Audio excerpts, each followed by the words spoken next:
Hello, my name is Danny Evans, and I'm the CEO and founder of Millennium Envoys. Today is a special day because we have thriving Trailblazers here today. And one of the Trailblazers we have is a professional pioneer. Her name is Miss Danica Starks. Thank you so much for being here today. Thanks for inviting me, Danny. Oh, no problem. I love to invite her. She's full of life. She's definitely the life of the party, and look at her, she was very nice today. I'm very excited. So why not we get into it? I know a lot of people are wondering who you are. So who is Danica Starks, like personally and professionally? Okay, so personally, I'm a DMV girl. I was born in the Washington, D.C. area, which a lot of people say they've never met somebody actually from D.C. Well, now you have. So I'm actually from the Washington, D.C. area, local, and church girl, grew up here, but professionally, I currently am the Senior U.S. Commercial Liaison to the World Bank, and I serve as an advisor to the U.S. Executive Director, and I also head up the Multilateral Development Bank team at the Commerce Department, so I do have several jobs. An additional job that I have outside of the U.S. government is that I also am an adjunct professor of international affairs at the Syracuse University Maxwell School in D.C. Wow, do you have a twin? Sometimes I wish that I could clone myself, Danny.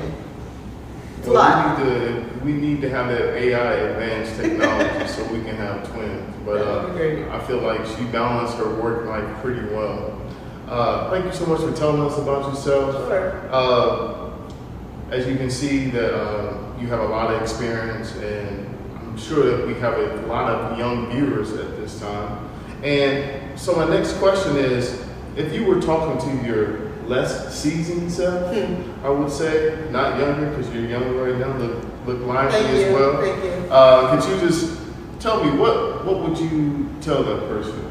So it's interesting that you say that. So I will say, I don't mind telling my age. I'm 46, I'll be 47 this year. And one of the pivotal times in my life when I was 20 years old, it was the year that I actually studied abroad in Russia and in the Czech Republic with a student in Moscow. And it was, I did a lot of traveling that year. And so 6 years ago when I turned 40, I had a lot of those moments of reflecting back on my 20-year-old self and where I'd come. And I'm just so proud of that 20-year-old. I'm so proud of that young girl who was in these crazy places by herself with no one who looked at her. And that 20-year-old was so nervous. I thought, this is it. Like, it's never going to get any better. This is my last chance. Your life's going to be boring after this. And I wish I could go back to her and say, it's going to be okay. There are going to be some hard times, but your life is not going to end. Like, you have 20 more years of once-in-a-lifetime experiences. You're going to do amazing things. You're going to, hike around Machu Picchu. You're going to whitewater raft the Zambezi River. You're going to ride a camel around the pyramids. Your life is just beginning, and the life that you're going to have is because you were willing to be scared back then. And so I wish I could tell her that. So I'm so proud of that Danica and that girl, and I think that she would be delighted with me now. Okay, well, we do have, just believe in that we do have people currently having that mindset. Yeah. So what would you say to those individuals who are watching right now and they just need to reshape that mindset of just knowing that there is a brighter future ahead for them? I would say that don't be afraid of being scared, right? I think especially when you're talking about careers in international affairs, you are going to end up in some places you never imagined yourself. You're going to end up in rooms with people that don't look like you. It's very easy to get imposter syndrome, to feel like you don't belong, but to learn how to work with fear. Because at a certain point, fear is not going to go away. You're doing something new every day. This is actually the first podcast I've ever done. Never done this before. So I'm still doing new things, and you're never going to just completely get to the point where you're completely comfortable. And if you are, then you're doing something wrong because you're not moving forward in life. So you have to learn to work through fear. And I don't mean to say that to scare people. I'm not saying you need to work through trauma. But what I am saying is you need to build up those tools and learn to, they say do it afraid. Learn to do it afraid. Learn to just keep on going. Learn to master the butterflies. Do what you have to do. Because that's the secret to the people that actually get very far in life. It's not that they're completely comfortable all the time. It's not that they're 100% confident. They're just willing to do it afraid and just see what happens.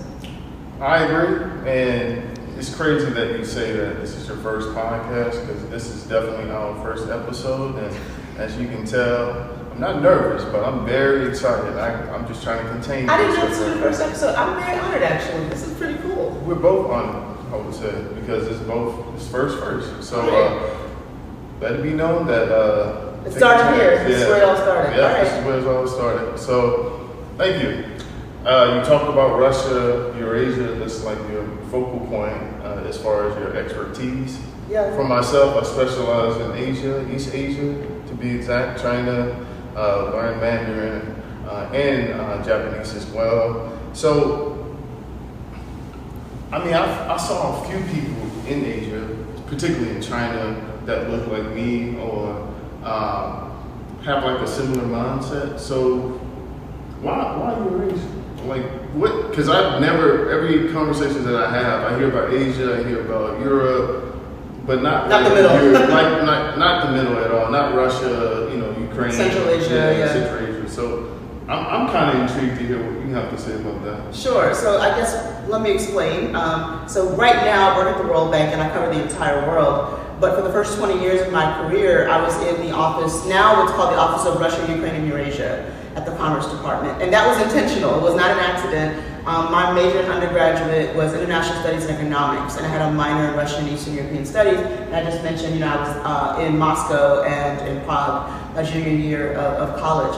So again, I'm 46, so do the math. In 1991, 1992, I was actually in my freshman year of high school when the Soviet Union collapsed.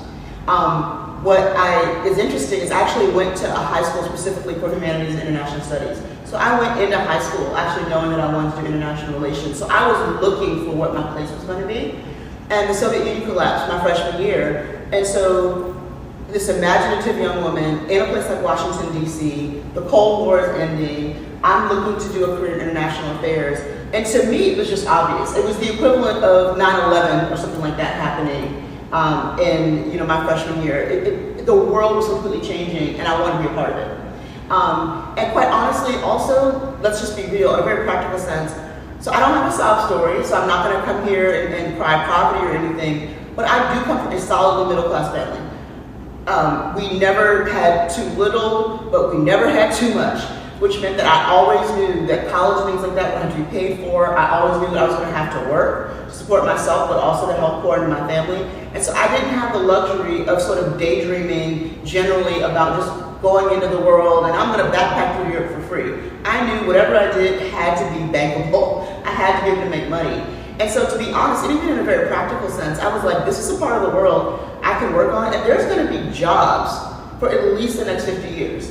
Somebody is going to have to do the work of transforming this part of the world, bringing them into the global economy, trying to keep Russia away from as a security threat. And what I didn't know, though, was how rich the experience would be outside of just Russia. Like you mentioned, Ukraine, Moldova, Belarus. And then the region that I really fell in love with was the Caucasus and Central Asia, Armenia, Azerbaijan, Georgia, and then the 5 Central Asian countries of Kazakhstan, Kyrgyzstan, Tajikistan, Turkmenistan, Uzbekistan. And what really drew me to them was, quite frankly, being Black, actually. So I found a lot of racism in Russia, Poland, some other places, and that was really starting to wear on me, even professionally when I was traveling. And when I first started traveling to Central Asia, I think my first trip was to Kazakhstan in, I think, December of 2001. And I was treated like royalty. Here I am in the middle of, I shouldn't say nowhere, because it's somewhere, it's somebody's home, but again, for us, nowhere. And people were literally waving to me on the street, coming up to me, taking selfies. Same thing in Uzbekistan, same thing in places like Azerbaijan. These were people that were considered minorities, actually, during the Soviet Union. Wow. And so to put it in sort of the U.S. context, they were the Black people. Yeah. They were the people that couldn't get the big jobs. They were the people that the police were beating up on. They were the people that were held back. They were the people being discriminated against. And what we found when we talked is we had so much in common because I represented a different type of American. And what I found was that I was actually extremely effective working in those countries. And so not only professionally was I effective, personally, I was able to make friends in a way that, quite honestly, I never had in Russia and the Slavic countries. And so that's how I started, but that's also why I stuck with that region. And even today, yes, I work on a global portfolio, but 2 nights this week I spent with the Kyrgyzstan delegation in time for the spring meetings, because that's my home region. Those are my people.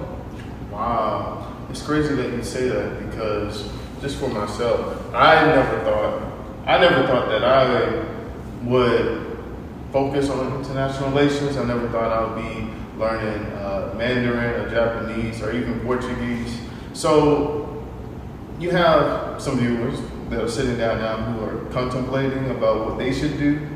I think a lot of people at the younger stages of life, they haven't seen the world. If they haven't been around people who knows about different cultures, that they tend to not think that they could work internationally, they can study abroad. So what encouragement would you give them right now just to get out of the bed, get out of their seat, take action on what they need to do to maybe have that experience that will push the best out of them, or get them uncomfortable and get them in like an uncomfortable situation where it will bring out them feeling more comfortable for whatever that they desire in life? So I'm going to give you a very simplistic answer, and it's going to sound silly, but watch the Olympics. So we've got the Olympics, Summer Olympics coming up in Paris. Yeah. Without any effort, the entire world is going to be on your TV screen. And one of the things that, and I don't work for NBC, but one of the things that NBC does really well is pulling out stories about the different athletes and whatnot, and not just the American athletes, but watch these people, listen to their stories. It's incredible how much we have in common with people all around the world. And especially what I like about the Olympics is that no matter what culture you're coming from, you're trying to do the exact same thing, right? Like, there's only one way to do the butterfly stroke in the Olympics. There's only one way to run. There's only one way to... So it's all of us coming together to do the same things. We're all humans. I'm a big sci-fi person, so I think about that kind of thing a lot. Like, this idea that, we're so divided here, but we're in this small planet, in this big galaxy, and yet we're fighting over borders that actually don't exist. And the Olympics is one of my favorite times of the year, because you see the world coming together, and it's just a reminder of our humanity. For the most part, the only thing that separates us is language. And that's why language, as you know, Danny, with Mandarin, it's so key. It literally unlocks the world. There's so much that is hidden in language. It's not just a matter of communicating literally words and getting directions down the street. Language is actually the key to unlocking culture. You know as well as I do that, for example, in a language like English, we say love, and we use love to mean a lot of different things. In other cultures, they've got 3 and 4 ways of saying love, right? And so you learn a lot about the culture just through the language. But the Olympics is an area where, without any language skill, without leaving your house, you're making no effort, you actually get to see the world. I mean, the opening ceremonies alone, look at the national dress that you see being adopted, and the pride. Again, a lot of times the commentators try to tell you something, about the other countries that are coming in. Have a contest in your house. Everybody pick a country, for example, and everybody come dressed as a country or learn about a country, make a dish from that country. That's actually something, it's not my idea, it's something somebody I know told me that's what their family does for the opening ceremonies, is that every household picks a country, and you learn something about that country, and then it gives you something to be invested in when you're watching the Olympics. So pick a country, throw a dart on a map, that type of thing. And again, that's something that it doesn't take income to do. Yeah. It doesn't take a whole lot of resources. So even just things like the Olympics, I found those fascinating. I remember when I was younger, Germany was 2 different countries, the way North and South Korea are. Okay. There was a good Germany and there was a bad Germany. It was East Germany and West Germany. And I remember watching ice skating and being like, Daddy, is that the good Germany or the bad Germany? Now you watch it, the kids watching now would never imagine 2 different Germanys competing in the Olympics.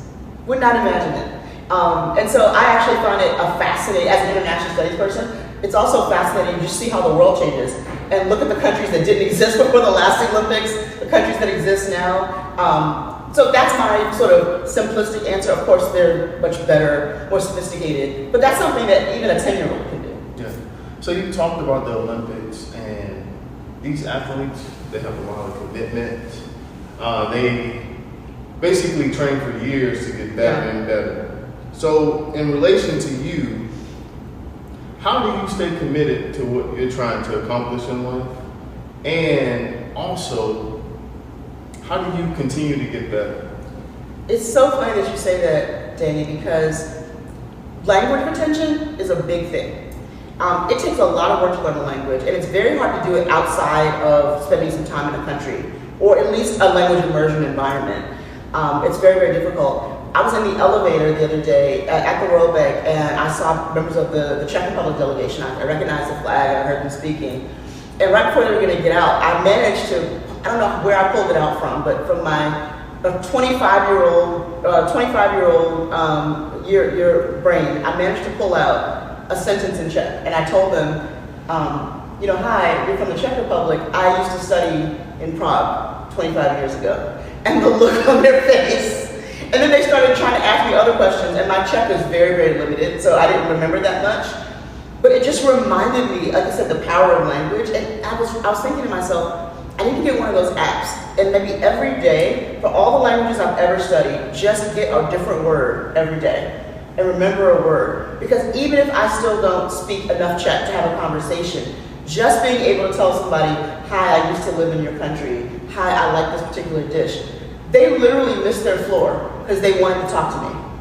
And could not believe it. Like that someone had actually taken the time and then remembered. And so language retention is something that I need to get more serious about. I have taken Russian several times since I was in college. I took advanced Russian classes and that type of thing. What's interesting, I was actually taking an advanced Russian class in 2014 when Russia invaded Ukraine. And I ended up having to cancel the rest of the class because I couldn't make it. I was working, till like 9, 10 o'clock at night every night. But language retention is important, and it's active. And so I've thought about downloading an app, and honestly, Danny, this is something maybe I'm going to get you to help me with. I'm actually looking to see if I can take a mini sabbatical and looking for a fellowship program, maybe 3 to 6 weeks where I can go to Central Asia or someplace where I can use language skill and just sort of re-embed in the culture. The great thing about getting to my level is that you are more senior, you get treated well, and cars pick you up when you go to important meetings, but you also miss out something. You don't really get to just live in a culture anymore. You're staying at like the nice hotel, which is great, but you're not meeting real people.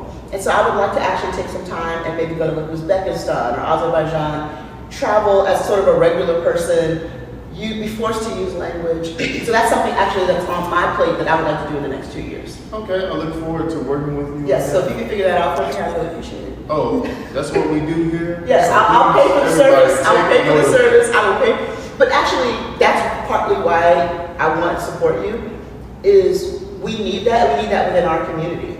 I need somebody who has in mind, okay, what is the need of a Black woman who's going to be around, so whether it's a travel agency, finding all these fellowships and things like that. I'm busy. I don't have time to necessarily do that kind of research and homework.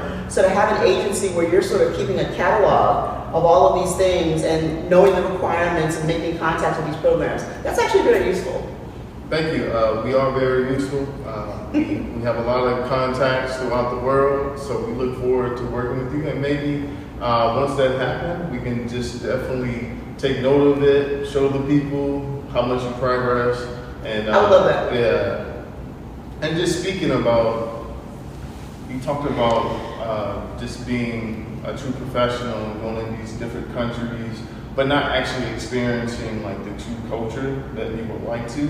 But also, for example, in the classroom, yeah, you learn a lot. You're a professor. I'm sure you teach them a lot of great things about what will prepare them for their next professional life, whatever they want to pursue.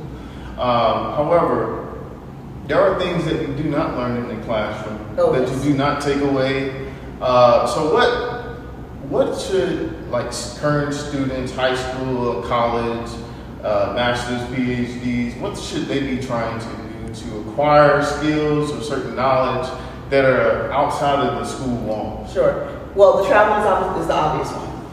And there are fellowships and other things that you can get that paid for. Because I know it's easy to say, oh yeah, just go overseas, but life is expensive. There are fellowships, scholarships. There's a rare language, critical language fellowship with the State Department, I know, for example. So I think that's key, is getting that experience in the field, in country, or in a region. I think that's critical, but also depending on where you live. So very blessed to be here in the Washington, D.C. area where it's not that hard to find people from everywhere in the world. There's all these embassies that, for example, every year, like the European embassies do like an embassy road day where you can literally just walk in the embassy, get food, meet people. But actually, there are all kinds of groups, for example, in D.C. that you can join, and some of them for very little cost. where they actually work with embassies and put together, for example, tango night at the Argentine embassy or food night at the Philippines embassy. You might not be able to go to all of them, but there are things like that. In almost every major city around the United States, there is something called a World Affairs Council. One of my best friends on earth, Karina, runs the Cleveland Council on World Affairs.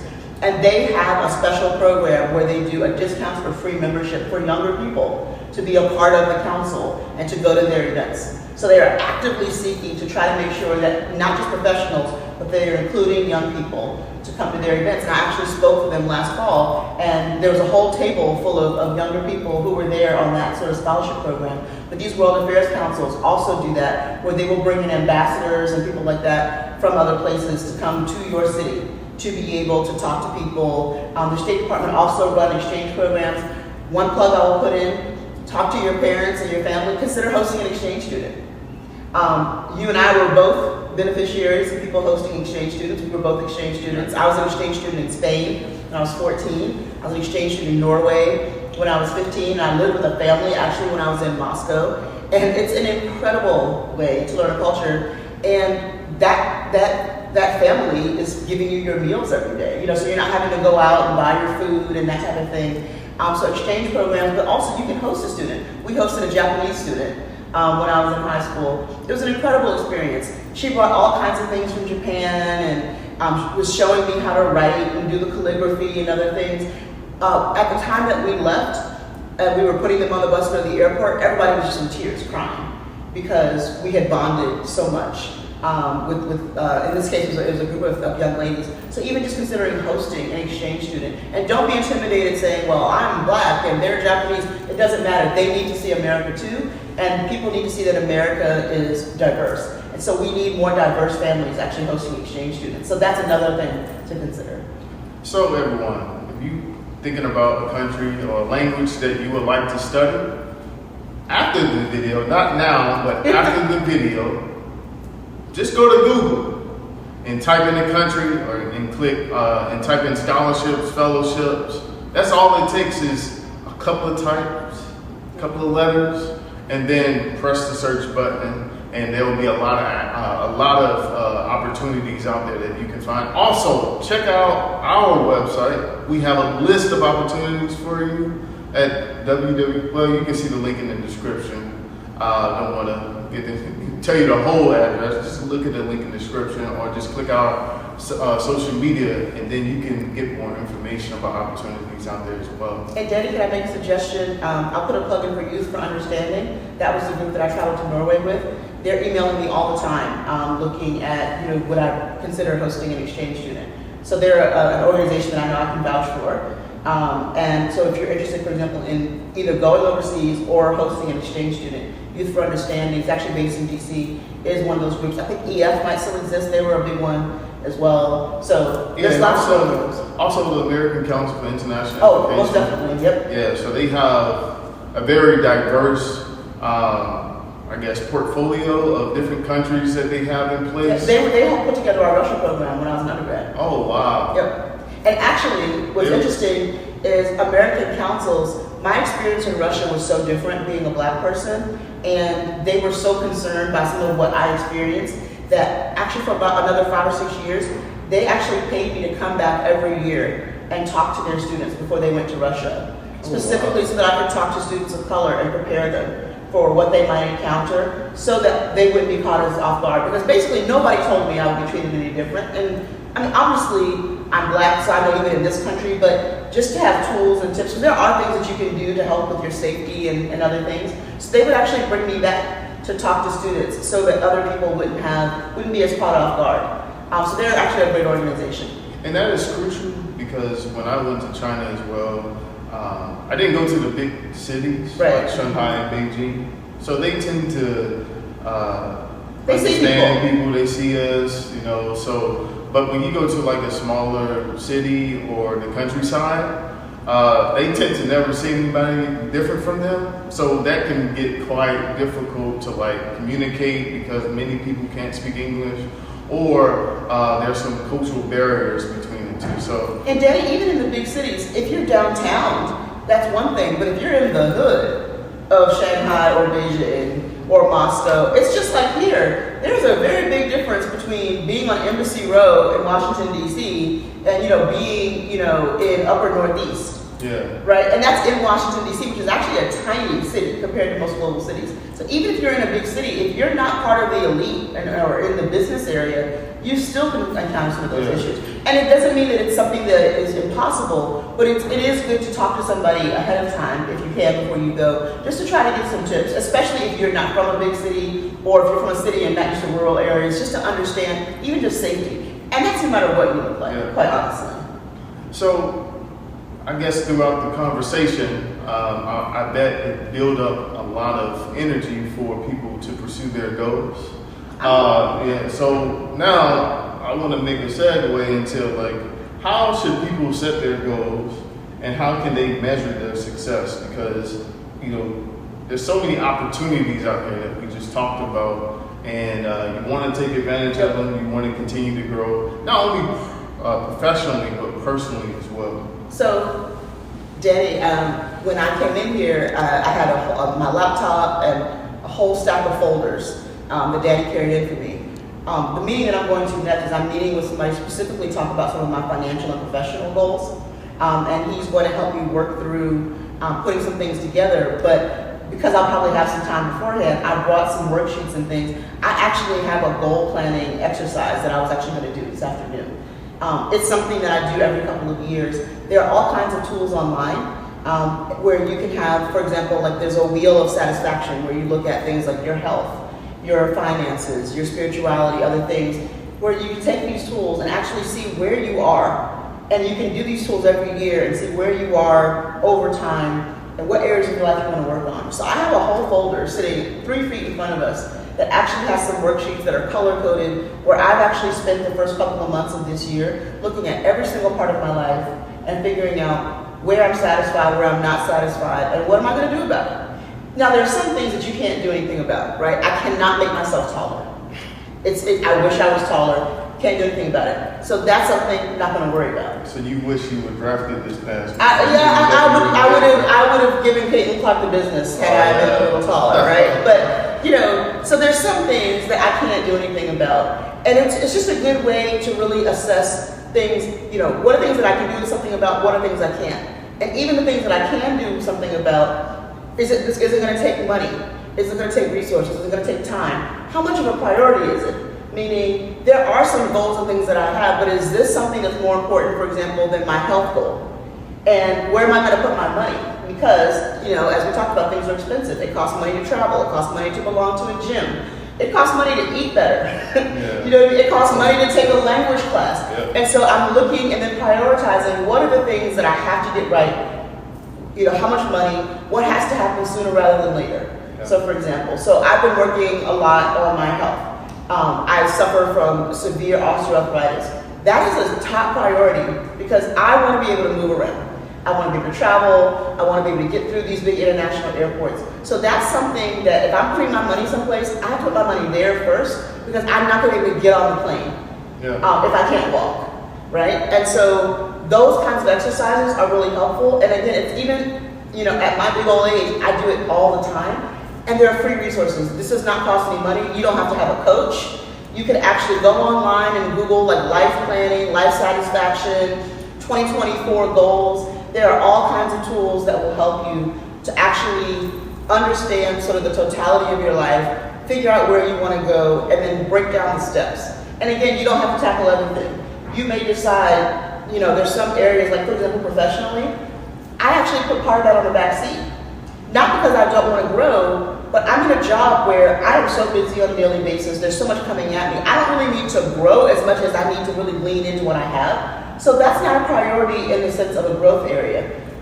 I'm good, even probably for the next couple of years. I don't necessarily need a new job. I have plenty of things that I can do. So while I want to, progress in a normal way, I'm not going to put a whole lot of effort into looking for a job or something like that. So I'm going to put that effort into this over here. But that may change in 2 years. In 2 years, I might decide, things in the bank aren't going well, I don't like management or something like that, and that may then become something that I then focus on later. And so even things that, like work and career that we always think we should be growing. You don't always actively have to be running on all cylinders in every area of your life. There are some things that can just sort of coast for a while you work on others. Well, so that's what I would recommend. And I just want to throw this out here. Probably the next time I talk to you, you're going to be the next ambassador. So okay. So you think that yeah. So things going don't to get change comfortable? for you. Yeah, don't get comfortable. Okay. It's going to change for you. And also to everyone, I think it's important, especially when you're young, to know who you are and what you want to do in life.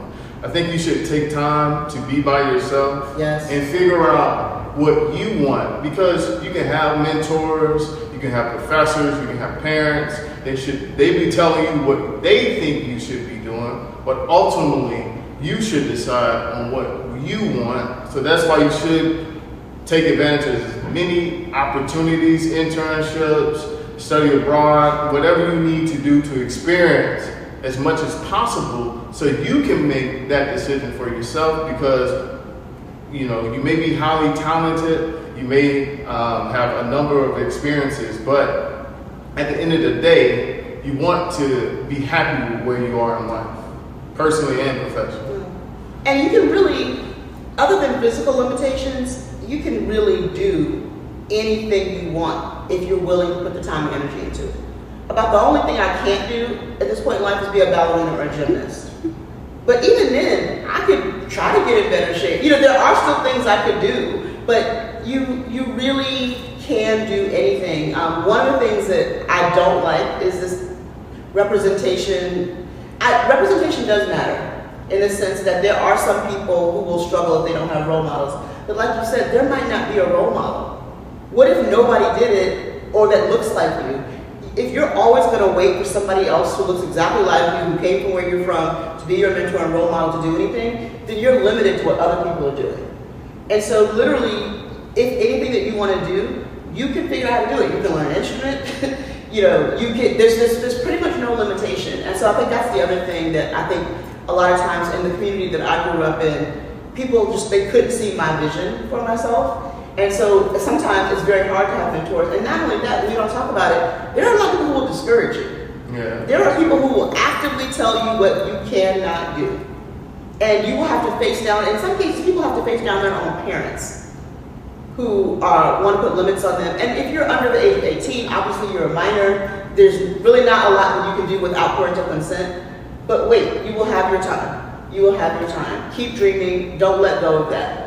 So what do you say to mid-career professionals who right now they don't actually love what they're doing? Yeah. And they're seeking other opportunities, but maybe they are afraid to take that next step or to try to pursue another career. How can you just simply grab your foot or whatever you need to do and just take that step forward? Just tell me that. Well, I think a couple things. One of the pieces of advice I give people is, so there's this, let's talk about what career means. Do you have a career or do you have a calling or do you have a job? Okay. If you have a job, you can just switch jobs. And I'm not trying to insult anybody and their job, but you could be a cashier at a grocery store, and that could be a job, but it could also be a calling. You could be a cashier and you just check people out every day, whatever, or that could be your ministry. You love that job because you're constantly meeting new people, you have an opportunity to talk to them, you have an opportunity to make their day better. The job doesn't just have to be a job. You can make any job into more than what it is. You can determine what that job is. You can get what you want out of that job. Even if it's not in the description, you can use it as an opportunity to put forward whatever goals you have. And like you said, if you do feel stuck, no one job or career is going to be everything. Right? Yeah. It's not going to be everything. Do not make your job your idol. Really look at other ways and spread out other ways that you can do what you want to do. And I think that's one of the things that you and I bonded over was this issue of my job is one thing and it's part of what I do to fulfill myself, but it is not everything. And there are a lot of things that to other people might actually seem professional that I choose to, for example, not make money off of. I choose to do it as a hobby because I'm not going to find a job that does everything that I want. So, for example, you and I are in fantasy football league together. We're actually in two. Yeah. I love sports. I love football. I can't be an ESPN commentator and work at the World Bank and do all this. And so I choose to do the sports thing through, say, fantasy football. However, people have told me, you actually really should try to call up ESPN or something, and maybe I'll transition to that one day. But because I'm still actively working in that, because I'm still actively pursuing it, like I'm in 4 fantasy football leagues, I watch analysis all the time, listen to podcasts. If I decide I want to make that transition, I've been preparing myself. She might make a transition to be a coach in the NFL. Right. But my point being, you can prepare yourself for a different job or a different career, even while you have another one. And in some cases, having a job where you're phoning it in for a while and getting a paycheck allows you to actually do those other things on the side. And so you can do things all along to prepare for the next step. You don't have to walk out the door immediately. So you don't have to immediately switch jobs. You can start doing things. You can start your own, everybody has a podcast. You can start your YouTube channel. Go on TikTok. You can start that outside of your day job and let your day job sometimes just be a day job. Let it be the thing that funds your dreams. And so stop necessarily looking at it as, all my dreams end here. Maybe for a while that is just literally a job and it's not the area that's fulfilling you, but it's giving you the paycheck that allows you to take the class, to take the language class, to travel, that type of thing. And guess what? It goes back and forth and back and forth, and life goes back and forth. And so sometimes the job is a job, other times it can be more, but there are always things that you can be doing. Even just reading helps prepare you for maybe making that pivot. And I feel like I have about 3 or 4 things that I could pivot to if I chose to. And just to add to that, we speak on like call. So when you're called to do something, you would never feel tired. You will always be motivated. No one needs to tell you what you need to do. And most people don't find that. A lot of people don't find that, Danny. You'll get it done eventually. But you know what? I don't think a lot of people allow themselves to find that, and like you said, go deep enough. So many people are so afraid of being alone. They're so concerned about, I really get concerned about the social media and other things. People are so concerned about what other people are going to think of them. To really hear that voice, and I'm not trying to make a religious statement, whatever religion or you do or don't have, it does take some quiet time. It does take some alone time, and it takes a willingness to step out on faith, not necessarily in quitting your job, but in doing things that other people might not understand. And if that's not something that you're willing to do, if you always have to have a crowd and that type of thing, then that's going to be hard. But the sacrifice that I think of taking that alone time is really finding yourself. And I think it's worth it because I think people like you and me are actually much happier. Despite the fact that we did things that at the time might have been more lonely or scary, I think we get a lot more fulfillment out of life in the long run. Yeah, because when you have a sense of self, you really don't have anything to worry about, in my opinion. No. But before we go, is there a last thing that you would like to share with our viewers that can just stick with them as they continue out through life? Sure. I know I mentioned I wasn't trying to be religious, but now I kind of am. Okay. And what I will say is I get a lot of people asking me about the secret sauce and how do I do this and how do you do this. There's a lot of things I can tell you. I can take you to career tools and life planning tools. You have to have a spiritual practice to get through this life. I'm not going to tell you what it should be. I personally am a Christian, but I do believe that you need to find a way to ground yourself in the universe and make sense of it all. I think you need to understand how, whether it's prayer, meditation, yoga, whatever it is, I do think that has been critical for me. Maybe other people can do it without it, but if you want anything to do with what I've been able to do, I cannot do that without faith. I cannot do that without a belief that I have a calling, that I have a higher sense of self. I cannot do that without having a place that I can go and cry when the universe doesn't feel good. So that is something that to me is very important. It doesn't mean you have to be stuck in a church, a mosque, or whatever. It's not tied to a building. It's not tied to a specific religion. It's not tied to a denomination. But I do believe that to have the kind of life that we have, where you are sometimes completely alone in the world, that you have to be able to tap into something greater than yourself. And because human beings, to a certain extent, will always fail you, not because they want to, but because they're human like we are, right? You know, I had surgery a couple years ago, and you were really able to step up and help me. We'd only been friends a couple years. I had friends that I've been friends with 20 years, but were able to help me because they were dealing with their own challenges. Yeah. And so human beings aren't always able to stand in the gap. Yeah. And so you really do need to be able to pull on something stronger. And so that will be my advice. I agree. So wholeheartedly. And again, thank you for joining us. You're welcome. Thanks for having me. It was such a pleasure. I look forward to more of these conversations. And let's do it again if I become an ambassador. When she becomes an ambassador, I will be the first to report it to everyone, Okay. to everyone in this world. So let's go ahead and jot this down. Come see me at the embassy. Yes. Millennium Envoys podcast from the embassy. But again, all thank you. There will be more to come. Episode 1, Thriving Trailblazers, professional pioneer, Danica Starks, CEO and founder, Millennium Envoys, Danny Evans. Thank you so much for joining us today. We'll explore next time. Thank you. Thanks, Danny. Thank you.